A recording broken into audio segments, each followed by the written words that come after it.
This program is brought to you by the following proud sponsors: Paulson Manufacturing, saving the eyes and lives of workers and first responders by manufacturing the highest quality and most reliable safety protective gear in the world. And by the Alltech Media Group, the region's leading multimedia video production and marketing company, creating powerful and innovative marketing strategies that deliver exponential returns. With all you have to do in your business, how much time do you spend thinking about your customers? Whether you're a business owner, a plant manager, department supervisor, or a combination of all three, it's easy to get caught up in the day-to-day operations and high-priority projects, isn't it? But according to today's guest, the relationships you have with your customers should be among those high priorities. And why you need to start thinking more about your customers, that's our focus on this edition of Manufacturer's Corner.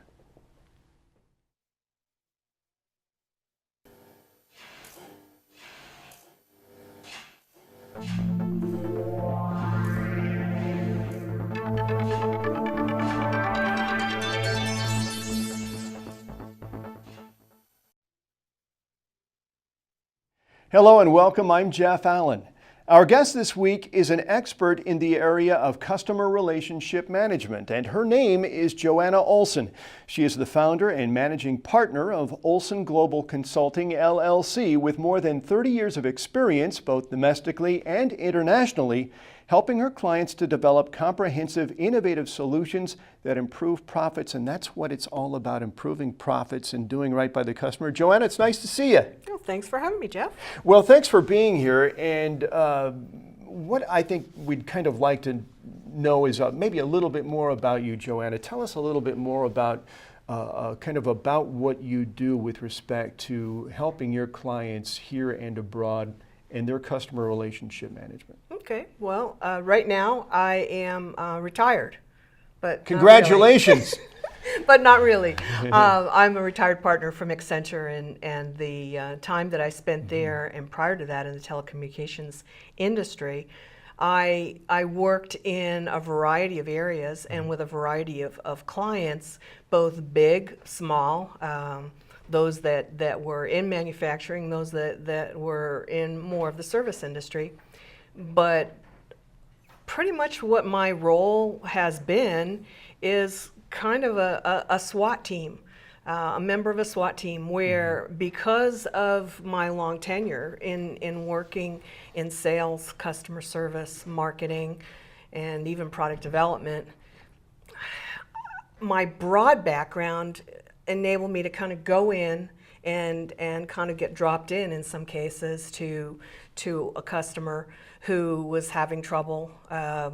Could be they just weren't making the kinds of money that they thought they should make, and work with them to identify the areas that were causing them pain, the areas that they could be more efficient in. And in most cases, when you trace it back, you go through and you do a root cause analysis to try to find out, well, what's causing this blip or what's causing this downturn. You find out that the customer relationship issues continue to bubble to the top.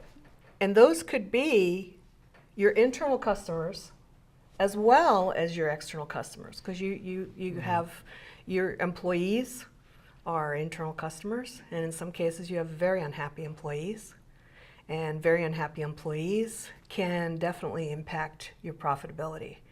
And in other cases you have vendors who are just not working very well with you, and you have to, especially in manufacturing, if your vendors that are supplying you with the materials that you need to create the product that you're going to give to your customers that are going to be the end users, you're in trouble. That's a serious issue. And so you wonder why everybody, the pressure always seems to be on. It's because everyone is a customer, and you've got to keep everybody happy. That's true. To a certain extent, and really to a great extent. Well, Joanna, this is kind of a good jumping off point, I think, here, because I'd like to start a little bit by talking about just how important our relationships with our customers are to the overall success of our business, because it's great when that phone rings, or it's great when we get that email, Sure. and I want to order XYZ, give me Right. a call because I want to do business with you. It's fantastic. We go and we celebrate for a while. But how important are those relationships that we have to everything that we do and to the success of our company overall? I really feel that that is what will make the difference between a successful company and a company that either just limps along or goes out of business. It is the strength of that relationship that helps to get you over those ups and downs in the economic, climate that we have. Over the last 10 years, we've seen unbelievable things happen in the marketplace.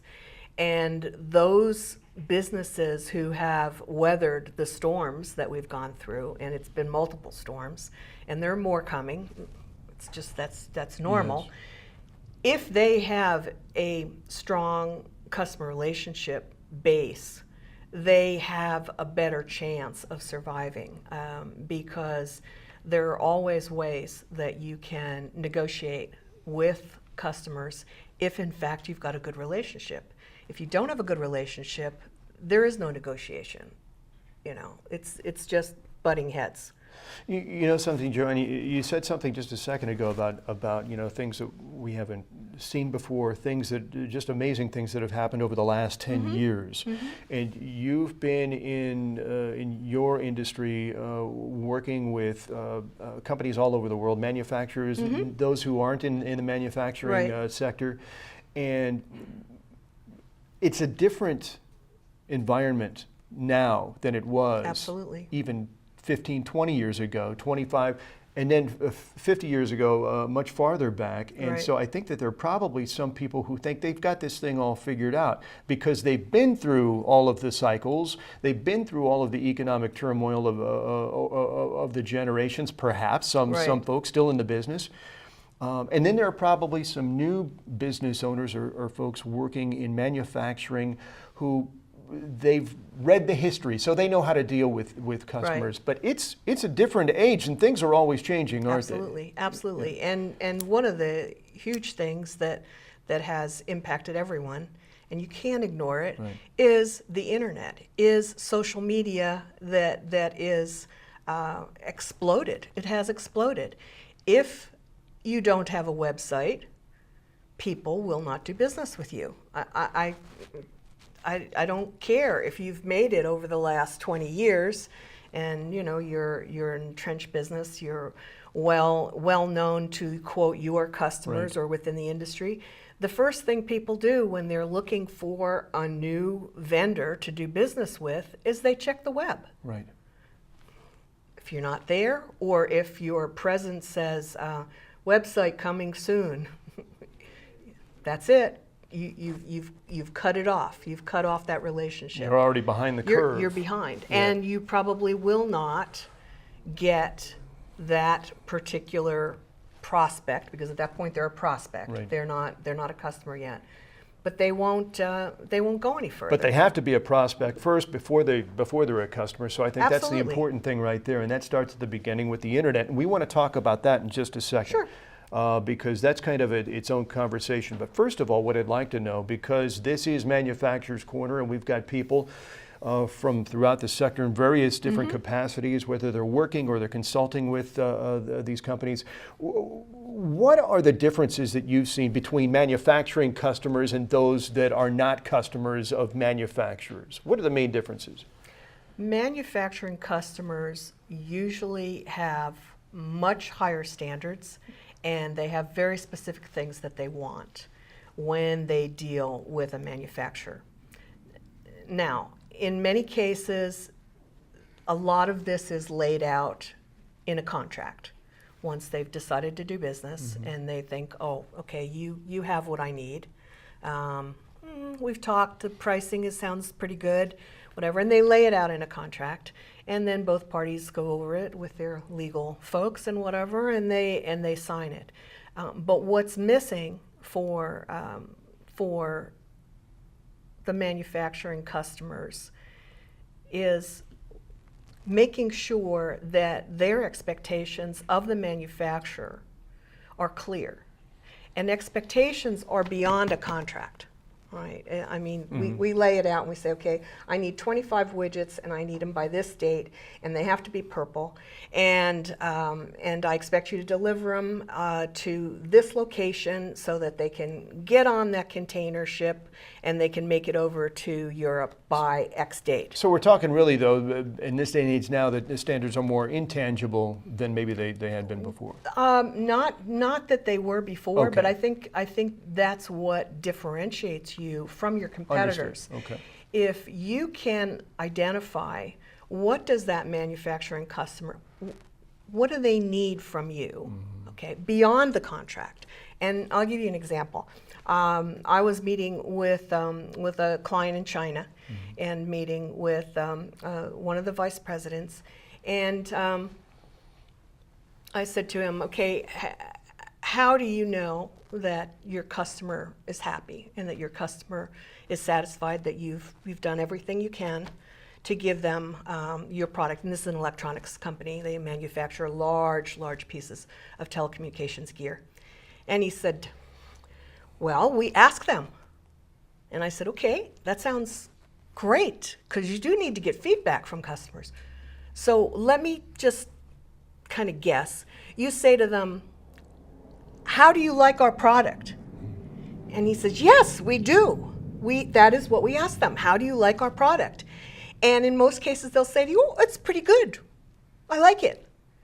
And he says, yes, that's what we do. And we find out that they like what we do, that our product is good. That's what we want to hear. That's Yeah. what we want to hear. Yeah. And I said, but wait a minute. I said, I'm going to ask you a question and see if you know this. How does your product help them make their profits? He sat back, closed his arms, said, that's very different. I said, that's right. I said, you need to know the expectations that customer has of you and your product, on how it's going to help them to be successful. How is it going to help them make a profit? What are they using your product for? Are they opening new markets? Are they just replacing old technology with new technology? Are they trying to beat a competitor? Those things are not in your contract, but that is what you will learn if you have a good relationship with them. And so that customer relationship, once you understand how you're going to work together to both be successful, then that is what's going to make that a strong relationship, and competitors can't get in the middle of that. And it's going to result in that win-win that we Absolutely. hear about. And Absolutely. sometimes I think that maybe we forget about, the business that's on the other end of that Absolutely. customer, And their that's, business. and for manufacturers, that's key. Because in many cases, too, they are making components. They are not making the entire product. And the manufacturers do not have control over what happens with that when it leaves their facility. They sometimes never interact with an end user. They never know what happens. So whoever that customer is, who they are manufacturing for, it's important to get a little bit deeper than just the contract and understand what are their expectations, what do they need, and then if you can meet that, because it's beyond the contract, it's not there, then you're going to have a long-term relationship, and you're going to have repeat business. And they're also, I used to work for Xerox. I sold copiers back in the old days, many moons ago. And what I was taught when you sold was that the customer was never happy until they paid the bill, till after they got the product and they paid the bill.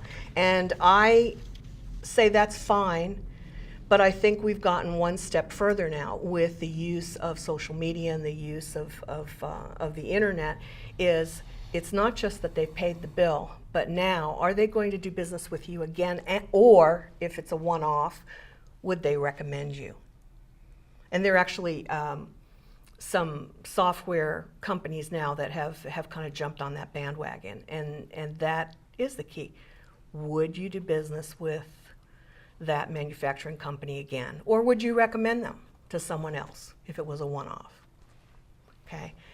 That shows that you have a strong relationship, that it's a positive relationship, and that you as the manufacturer have contributed to their business as much as they've contributed to yours, hopefully. So, Joanna, then what are the, by the way, too, for people who are looking kind of over other shoulders watching Manufacturers Corner today, I'm talking with Joanna Olsen of Olsen Global Consulting, LLC, and we're talking about customer relationships on this edition. So given that, what are some of the warning signs, Joanna, when all of a sudden things, I'm not sure, but something's not quite right. Yeah, doesn't feel right. Something doesn't feel right, and I want to try to nip this in the bud before it becomes a problem. I think one of the keys is you have to look at communications.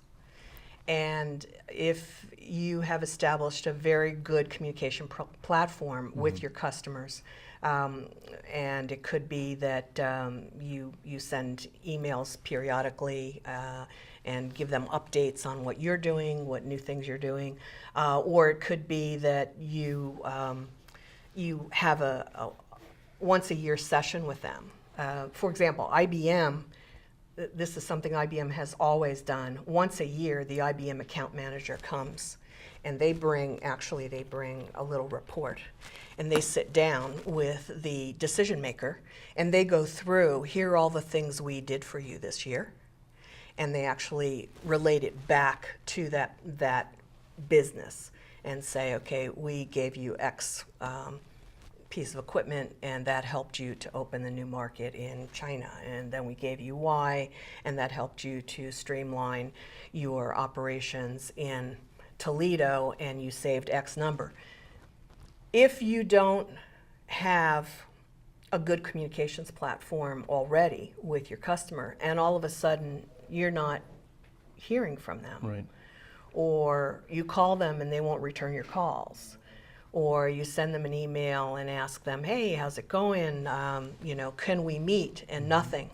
The communication change is one of the first things that is a warning sign. It's not always the fact that they didn't renew your contract for the next year. Every year I make 10,000 widgets for ABC company. And I didn't get that return contract in the mail. Yeah, okay, there's a problem. Yeah. All right, that's a problem. But it does come down to looking at the clues from a communications platform standpoint. And communications is the underlying skill that you need to build that customer relationship. And I would imagine too that, and we've all heard this, that there are cultural differences too. And so when you're dealing with businesses overseas, you can't just automatically assume that, okay, well, since I don't hear from them, everything has to be okay. Yeah. Because the only time I get emails from people here in the United States is when something's awry, when things aren't working out. Yeah. So this idea of customer service, right, which is important to so many of us consumers when we deal with people who don't show up on time to fix our plumbing or something like that. This is very, very important to us. But the idea of customer relationships and managing customer relationships, customer service can actually be a very, very important aspect of it. But when you're looking at the big picture, the customer relationship, that's something that is very, very long, something that is enduring. Oh, yeah. And you can think of them as kind of a part of your business family. You rely on them, they rely on you in order to get things done. And so there's a relationship there, and there's a give and take and a back and forth. So one of the things I know that, Joanna, about you and your business and what you do is you will go in and have gone in and done customer assessments. Sure. with businesses. Pardon me. Let's talk about those assessments, there is a lifestyle or a life cycle aspect involved, isn't there? Oh, yeah. The customer yeah. relationship cycle. Let's talk a little bit about that and what it entails. Well, the life cycle starts before someone's actually your customer, right? It starts when they're a prospect and they're looking to do business with someone. Then you have communication and contacts with them to try to find out, is there a mutually beneficial situation where we should do business together, okay? And in some cases there isn't, and that's okay. It's still, you still want to make sure that that communication that you have and those interactions that you have, even at that early stage, reflect what your business is all about. Okay, what's your mission? What's your goal? What do you want to be? Could that be the appearance of someone's website, Absolutely. or maybe the information that they have or don't have on it? Sure, Okay. sure. Or it can be something as simple. I just was at a manufacturing company in Temecula just a couple of months ago, and it's a small custom shop. Not small, like one person. Right. They have about 20 or 30 employees, and they make a variety of custom gear for their clients. And they have some really big clients, but they also help with startups too. And I've referred people over to them because they'll do prototypes for some inventors who are getting ready to jump in. And I'm talking with the owner, and we're chatting, and we're talking about some stuff, and he says, boy, he goes, my office manager is great with all the keeping the schedules and getting the payroll done, and just really good. I said, but she's terrible with people. And he says, and she answers my phone. The light bulb goes on, right? Yeah. Okay. What happens if somebody calls up and she goes, yeah? Okay. Right away, whether it's a current customer or whether it's a prospective customer, they get a sense of your business. And that's why I say communication is kind of, the platform that you build your customer relationship on. And it's how are you communicating with your customers? All right, over that entire life cycle. Is it email? Is it they see your Twitter feed, okay? They see what you tweet out. Is it just your website? Is it when they call up? Do they get caught in voicemail jail, right? Do they get into an interactive voice response system where press 5 for this, press 7 for that? Forget it. Yeah, forget it, okay? So, and when you talk about that life cycle, and we talked just briefly earlier about the expectations and making sure they match. If you send me an email, when do you expect a response from me? Well, I would expect one at least within maybe 24 hours, minimum. Okay. Yeah. We're closed for the holidays. I don't have that listed anywhere. Not on a website. I don't put that on my email response to the local, to our company email. Nowhere. And so you send me an email, and we're gone for a week. What's my relationship now with you? It's damaged because we didn't make sure that communication channel was touched on, was making something very reasonable happen when, and you wouldn't have minded if you got back an email that said we're on holiday.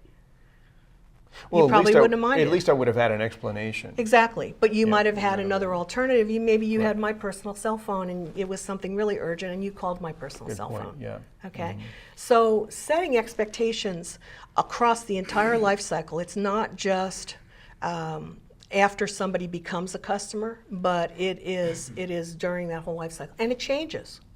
It changes. You have different expectations of me when you start. Then after we're doing business, maybe they go up a little bit. It changes over time. My performance is going to change over time. Sometimes I'm going to be spectacular. Other times I'm going to be okay. Other times maybe I fall short. If we have a good relationship, then I can fix that when I fall short.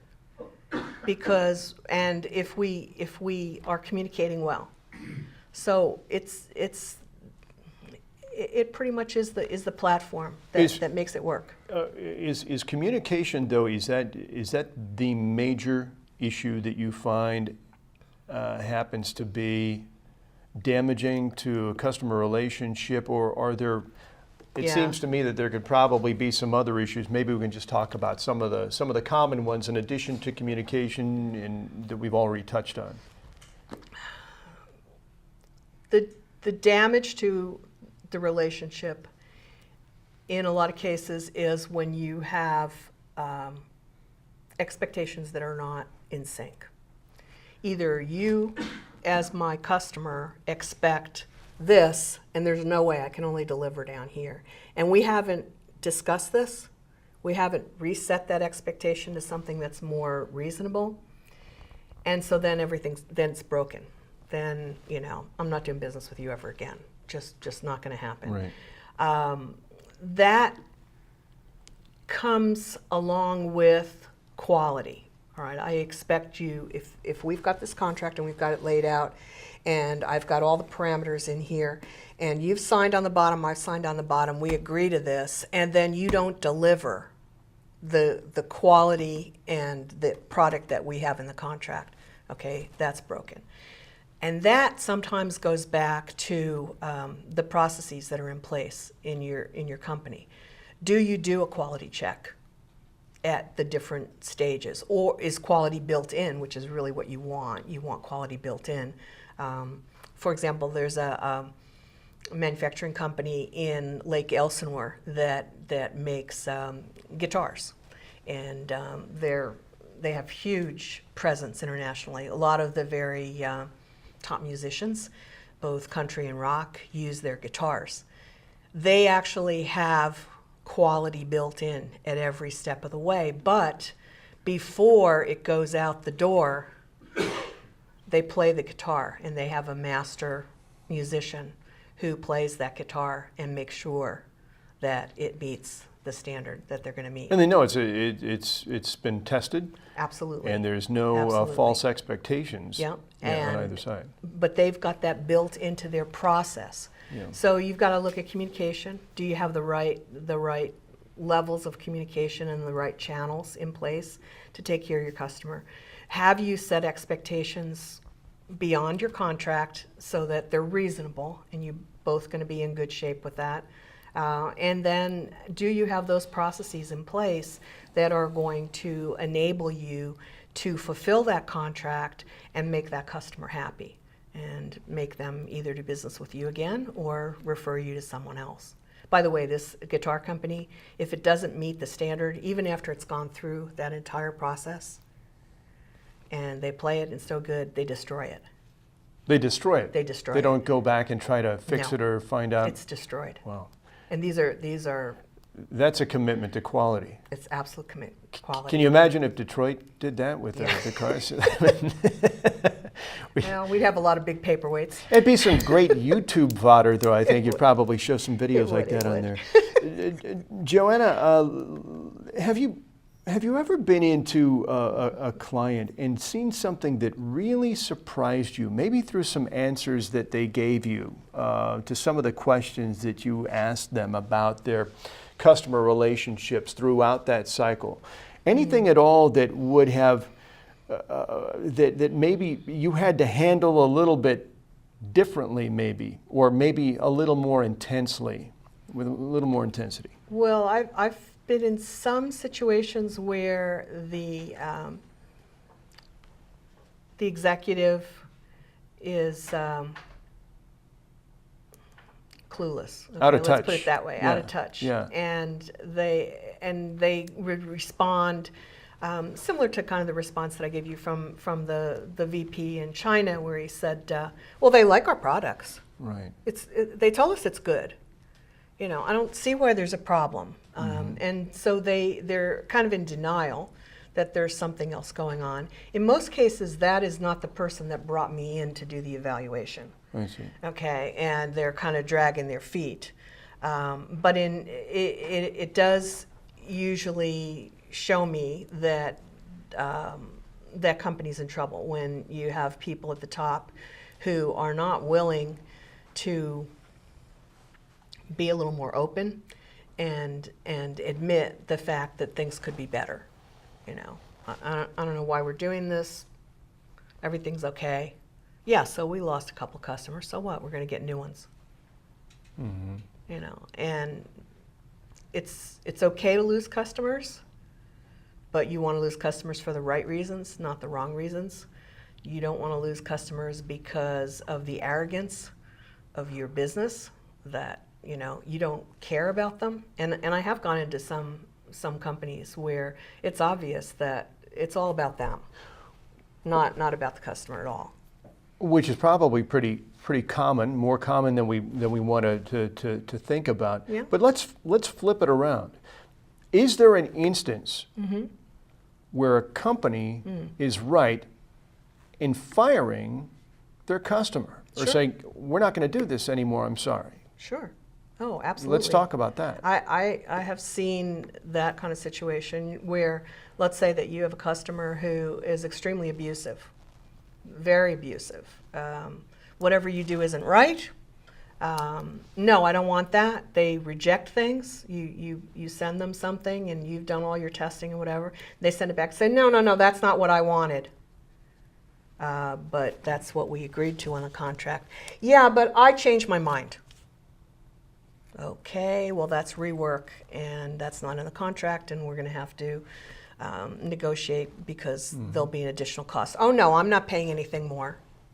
You know, you get customers that are very unreasonable, and they can get extremely abusive, using foul language, whatever, with your people. In other cases, they don't treat your folks very well when they come on site to fix things or to make things right. Those are people that you're never going to win. You're just not going to win. And if you have to continue to do rework, or you have to keep sending people out there, it costs you money every time you do that. Right. Is this customer really worth it? I've actually been in a company where we had extremely abusive client, and I went to the CEO and said, I'm sorry, but this is what this person is doing. And I said, I'm really struggling with letting them, you know, deal with my people. I've kind of taken it over myself, and now I'm just dealing with them, but they're really abusive. He said, I'll take care of it. This was a very prominent lawyer in San Francisco, very prominent. So someone who could damage us. However, they were just being a bully. Yeah. And the CEO called up and said, you need to find a new provider by this date because we will no longer be doing business with you. We'll go, oh, wait, no. So I'm really sorry, but we've tried really hard. It's not working out. And it's hard to do that. In some cases, you don't even realize that customer is kind of nickel and diming you and chipping away at your profit, because sometimes your people are just trying to do their best to make them happy, and you don't realize that is not a positive relationship, that it's not a win-win, because that's what you want. It's a How win-win. common is it, Joanna, to see a situation though like that, where maybe the difference is that the relationship that the manufacturer, the business owner has, whoever is handling those clients, the social aspects are okay, all right? Sure. But the demands are such that it is causing it's really chewing or eating into the revenue stream and the profits. Yeah. How common is it for you to have seen that in the past, and for manufacturers to have a customer that's just costing them so much money, and yet they continue to do business because it's really important to have this client? Right. You don't want to lose a client. Right. I think that that's more common than you think. And the manufacturers are out there that are watching this. I think it's good for you to now go back and take a look at your customer database and see who is costing you money. Yes. And how painful is it. I would say probably 1 out of 4 manufacturers probably have that kind of not so good customer, shall we say. And there are signs as you go through that customer life cycle that will help you identify that. It definitely is an expectations management situation where every time the customer asks, well, I need a credit. Okay, give them the credit. Well, then they think, I can get a credit every time. Yeah. And it's okay to give somebody a credit, but then you've got to kind of put that within the expectations. And then when you sit down with them, you say, we did have an issue here, and I gave you a credit on this. It's a one-time credit, and we negotiated it, and that's the way it's going to be. Next time when we look at our contract, I want to make sure that we kind of put that provision in the contract to take care of an issue like that so it doesn't happen in the future. So get ahead of it, Right. so then that person they don't just keep nickel and diming you, every time. One of the things that I know that people are taking more and more notice of is the direct connection between a product and the quality of the customer service, or the quality, I guess you could say, of the relationships as a Right. result of that product. Right. Let's talk just a touch about the importance of that relationship. Is there ever a point when a manufacturer has to finally say, you know what, we've got customer A, customer B, customer C, and they've been getting in touch with us the last year and a half about some of these issues, and we think we've worked out the bugs, but there's still we're not we've seen a decline in our orders, or is there a point when manufacturers need to stop and they need to think, maybe the customers, we can use this input and we can build a better thing, Absolutely. How important is it? Very, very important. Customer feedback is critical to a business, because, and with manufacturers, it's really interesting because they have a little bit more of a complex situation in many cases than just a service provider, Right. because in a lot of cases they are manufacturing a component of something larger. They may not be making the entire product that then is going to be used by the end user. And the end user could be a business or it could be a consumer. And so they don't know maybe how their part, how it actually did perform for that end user, because there's a distance between. So the whole piece, and in ISO 9001, it says, they have there's a quote from this saying that they have to have a quality management system that enhances customer satisfaction, and it includes processes for continual improvement and ensure the assurance of conformity to customer requirements. Okay. Well, if you don't know the end user, if you are distanced from that end user, it's going to make it more difficult, and you're going to have to build some things into your quality process to make sure that your manufacturing is meeting the requirements of the customer, not just the customer who's buying that component, but also for the end user. So that's a little bit more complex when you talk about ensuring quality and making sure that you can put improvements in, because it could be that your component, your part, is working just fine Right. in that final product, Right. but maybe the housing that someone else creates, that your component is put into that final product, the housing cracks. Well, how does that end user know that it wasn't your component vibrating and cracking the housing, or interesting. was it the housing that failed? Right. based on how that was created. So you now have to look at putting some feedback mechanisms in place with your customers, your customer who purchased that piece from you, but also to make sure that you're in that bigger loop that includes that end user, to make sure that you don't get the blame for your component failing when it really wasn't your component that failed, it was the housing that was done by someone else. So ISO 9001 basically says you have to look at it not just from your own little world, but you have to look at it and make sure that it's all the way out to the customer who is actually going to be utilizing that in the real world. And do you think these changes that are coming up with respect to customer service standards are important and could, absolutely. I mean, really help companies to improve to the extent that they can actually improve those relationships that they have? Oh, absolutely. Yeah, okay. Yeah. And there are lots and lots of different ways that they're going to be able to do that.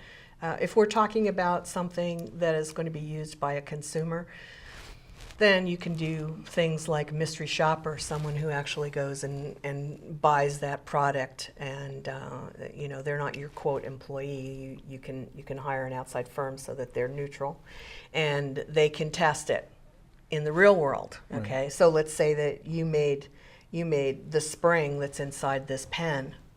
Okay, well, I'm going to go buy the pen and I'm going to test it and test it and test it, and if it works just fine, then I can say, okay, my spring did the job. But if it doesn't work because this tip falls off, okay, that doesn't mean that my spring had an issue. Right. But the consumer doesn't know that, who's finally using the pen. But you need to know that if you're going to be manufacturing the spring. So we've got just a couple of minutes left, Joanna. If a manufacturer, a company out there, business owner, facilities manager, it really doesn't matter what position they have, but they're close enough to the top of the organization that they can see that there's some issues. What is the first thing that they really need to do in order to kind of get out in front and take care of things with respect to these vital relationships? I think the first thing they need to do is identify who are their key customers, the ones that are the most important to them. Then take a look and go through their customer base again and look at who are the ones that are the most profitable. And sometimes the key customers are not the ones that are most profitable. And then identify where there are things within the business in terms of the systems, the processes, the platforms that you have in place to deal with those key customers as well as the profitable customers, and what's broken. But the best way to do that is to actually interact with those customers and find out, how good is your relationship with them. There was an old United Airlines commercial where there was the boss was in a big conference room and had all the people there, and he gets up there and says, "Today our best customer fired us.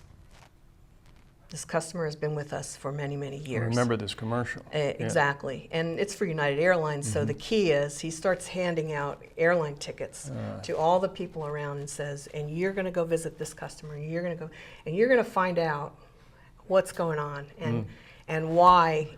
And so one of the people goes, and so where are you going? Because they don't want to go, right? They don't. And he said, I'm going to see the customer who fired us. So it's showing leadership, which is what we need to do for executives of manufacturing companies, is show that leadership, that it's important to listen to your customers and to find out what is the state of the relationship. And you know what? You might find out it's not so good, but at least you made the step, and then you can work on trying to make it better. There you go. And it's all part of the process of continuous improvement. Absolutely. In order to get to that win-win, Yeah. and then you can keep that customer Yeah. for life. Or you can both decide that it's a goodbye. It's time, and it's okay. It's time to say goodbye, and it's okay. Yeah. Well, Joanna Olsen, thank you so much. It's been a great conversation. I appreciate you being able to come on board Great. and talk to us about customer relationship management and why it's so important to our manufacturers out there. Great.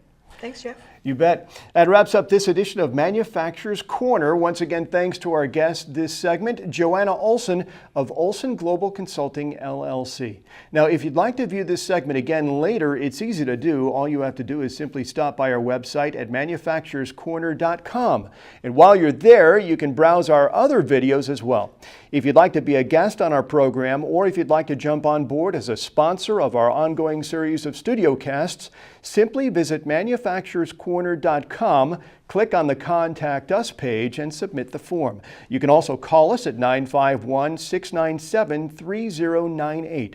Once again, thanks for watching. I'm Jeff Allen, and I'll see you again next time here on Manufacturer's Corner.